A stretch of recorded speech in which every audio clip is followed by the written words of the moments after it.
What's up, guys? Welcome back to the channel. Today we're going to look at crystal balls and how to scry using them. Specifically chose crystal balls for December and Christmas because they're kind of like the snow globes of scrying. In fact, there's probably some way that you could use a snow globe as a scrying instrument, based on how each individual little snowflake lands. I'm sure there's a way, but we're going to look at just basic old crystal balls, and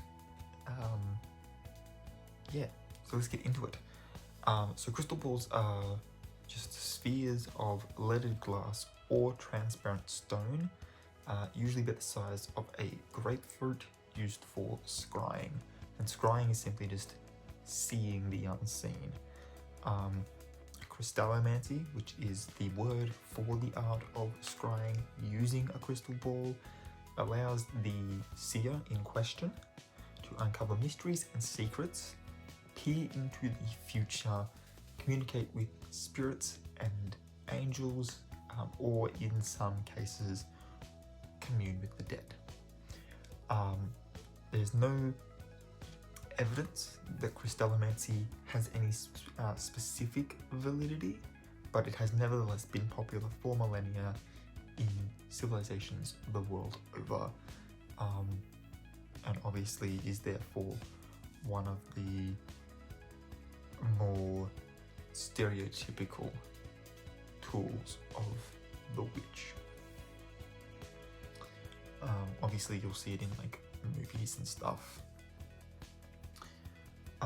So a crystal ball should be, if you're ever going to get yourself one, a crystal ball should be flawless and highly polished. Otherwise, any sort of imperfection on the ball, like on the surface itself, or any imperfections in the orb itself, could alter the vision that you will get from it. There is credence to deliberately putting air bubbles and stuff into your glass sphere, so that when you look into it, the different ways light will refract throughout the different bubbles and stuff can actually, through that, make your vision a little bit more comprehensive. But 9 out of 10 times you want a crystal ball that is flawless and should be highly polished and well maintained. They have a similar reflective surface. So crystal balls and any similar reflective surface, rather, have been used for fortune telling and other occult purposes for thousands of years. Crystal gazers have advised monarchs, presidents, and a lot of other important sort of leaders and stuff, whether that be of a country, of a tribe, of a kingdom, of an army, of an entire region of the world. Looking there more at the one time where Greece was a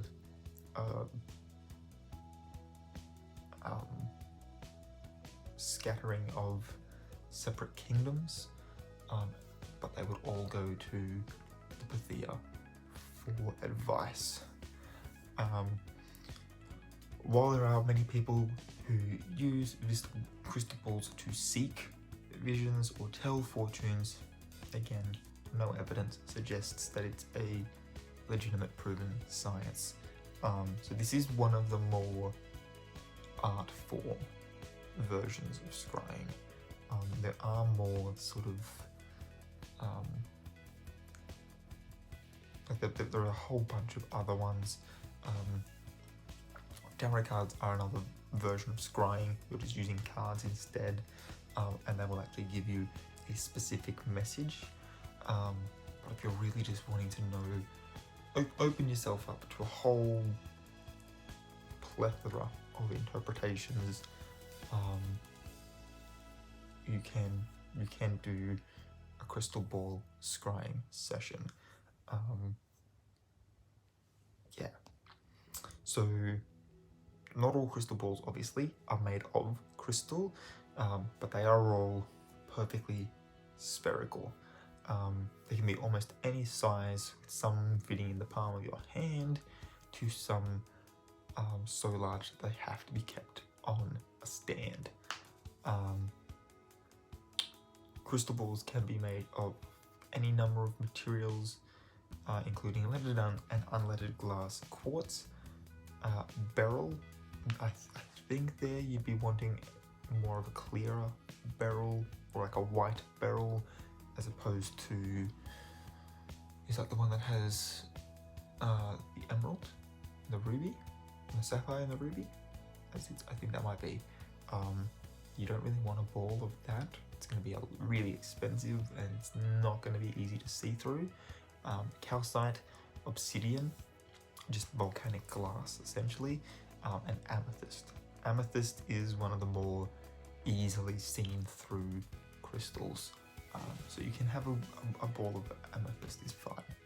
The properly made crystal ball is a perfect, highly polished sphere, as I mentioned before, and it's usually placed in a stand to make gazing easier, because obviously if you're trying to hold it and you're shaking it around and stuff, because we can't hold things perfectly in place, our bodies and stuff adhere to gravity at some point, balls heavy and our arms tire, and having it in a stand that is set at a height where you can sit or stand, whichever is more comfortable to you, and simply gaze into it is gonna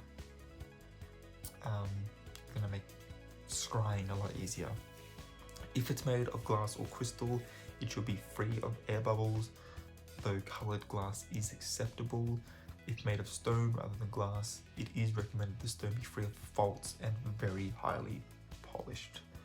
And the stone in question there is gemstone, not just here's a big rock that I found, and we're just gonna carve it into a perfect sphere and polish it. Although, depending on how highly, how good the sheen on that is, could probably use that too. It would just give you, it'd just reflect light differently, is all. So crystal balls have been used for fortune telling and clairvoyance since at least the 1st century. Their popularity has waxed and waned, and they continue to be popular tools for psychics, fortune tellers, and mediums. One of the first known references to crystallomancy and crystal balls in general comes from the work of Pliny the Elder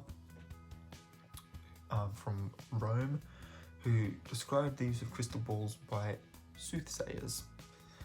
At the time, they were referred to as crystallum orbis and later as auriculum or puculum. Crystal ball gazing became increasingly popular in Rome over the next several hundred years. While widely accepted by the Romans, the practice was condemned by the Catholic Church. Why are we not surprised? The church banned something. Shocking. As it is specifically forbidden in the Bible. Of course it is. Book of Deuteronomy 18:14 says, "For these nations which you are about to dispossess, listen to fortune tellers and to diviners. But as for you, the Lord your God has not allowed you to do this." Of course not. Why would the Lord your God want you to know what's going to happen though? Man in the sky says no, so we're gonna not do it. Around 3rd to 5th century, the Druids, the British Isles, were also using crystal balls along with other reflective surfaces to see into the future. The Druids, along with other pagan groups, were all but wiped out when the Romans annexed Great Britain.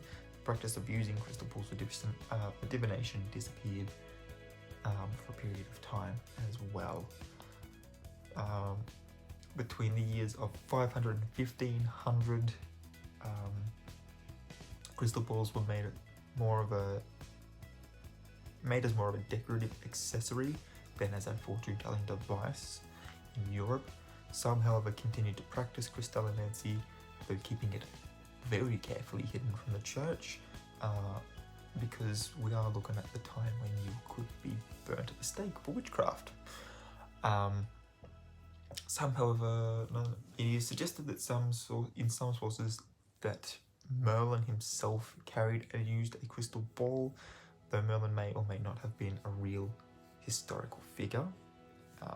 In the case where he was, obviously, he probably privately practiced crystallomancy whilst advising King Arthur. It was during the Renaissance and the reign of Queen Elizabeth I, however, that crystal balls regained their importance and legitimacy as a fortune-telling tool. This was largely the doing of John Dee, an advisor to the Queen, who became interested in using an obsidian crystal ball for scrying. Dee, who was also an alchemist and natural philosopher, believed himself to be communicating with angels and demons through the sphere. He shared his readings with the Queen, who began to make the practice more popular. Obviously, if he believes he's communicating with angels and demons, he's probably going to have a fairer idea of when wars are coming, assuming that it's an actual science and actually does what it says. I am trying to approach this with a skepticism that I don't have, but we don't want to alienate anybody on this video. So yeah, whether or not it worked or not, he obviously believed it did. So he believed that he would have had that sort of information, and as an advisor to the Queen, she would have been like, well, if he says this is coming, and then it came, let's make this practice a little bit more widespread so that farmers can know when the best time to harvest is, so we can always have good crops, or so that a blacksmith knows when he needs to stop making tools and start making weapons so that we can be well defended, etc. As crystal gazing became more acceptable, those who studied the occult began to explore the works of Indian and Arabic writers. One such work was the Picatrix, an ancient book of astrology and occult magic written around the 11th century. This provided crystal ball gazers with support for the idea that crystal balls are legitimate tools for seeing into the future. During the Middle Ages and the Renaissance, the Roma people, who are the people we are referring to when we use the phrase gypsies, but for this I'm going to refer to them as the Roma people, because that is their name. So they migrated in great numbers from India to Europe. With their tradition of fortune-telling, they were ostracized by the church in the West, but welcomed by many who sought out their advice. While the crystal ball may not have been a traditional Roma tool for seeing the future, it was adopted as a result of increasing acceptance of the crystal ball by most Europeans, and it's generally, when we look at it, the gypsy looking into the crystal ball is kind of a stereotype in media. Not so the case in most cases. Crystal balls too are easily transported and set up by nomadic people like the Roma, and over time the Roma people became strongly associated with fortune-telling and crystal balls. The Victorian era saw a resurgence of interest in all things occult as well. Obviously there was a dip and a rise, a dip and a rise. This was one of the rises, was the Victorian era, including spiritualism and crystal gazing. Crystal gazing became fashionable. It was claimed that when the sun was at its northernmost declination, one could gaze into the ball, see a rising mist, and then experience a vision of the future. performers and hucksters began to take advantage of the new interest in the occult. One of the most famous was the American Claude Colin, who performed as Alexander, the Man Who Knows, a stage mentalist. Conlon used the crystal ball to magically answer sealed questions from audience members. Performing between 1915 and 1924, Conlon may have originated the image of the crystal ball gazer wearing flowing robes and a turban, which relates back to the Roma people who came from India, where men wearing turbans is traditional garb. One of the best known crystallomancers of the 20th century was Jane Dixon, a psychic who used her crystal to make political predictions. In '56, she correctly predicted Kennedy's assassination, which is eerie. So either she already knew, or crystallomancy has a leg to stand on. She later advised Jed Nixon and Nancy Reagan. After her death, Dixon's crystal ball was auctioned off to the tune of $12,000. Crystal balls continued to be popular in the 21st century and are part of New Age, pagan, and other belief systems. They're also used by psychics, fortune tellers, and mediums. The art itself, scrying, is the process of looking into a medium such as glass, crystal, smoke, water, reflective stones, fire, coals, cards, sticks, bones. There's a whole bunch of them, with the hope of seeing meaningful images, faces, or other visions. The word scry comes from the word descry, which means to catch sight of or to see something unclear or distant, singular. In many cases, it involves creating a trance-like state in which unexpected images can emerge. Scrying, in one form or another, has been popular for at least a few thousand years. A fact this article seems to be one to hammer in. There is some disagreement about what actually happens when you look into a crystal ball. Some say that actual visions arise in the ball. Some may show the scryer the future, offer glimpses into secrets, or allow them to communicate with unseen realms. Some claim the ball enhances clairvoyance, a trait that needs to already be a part of the scryer.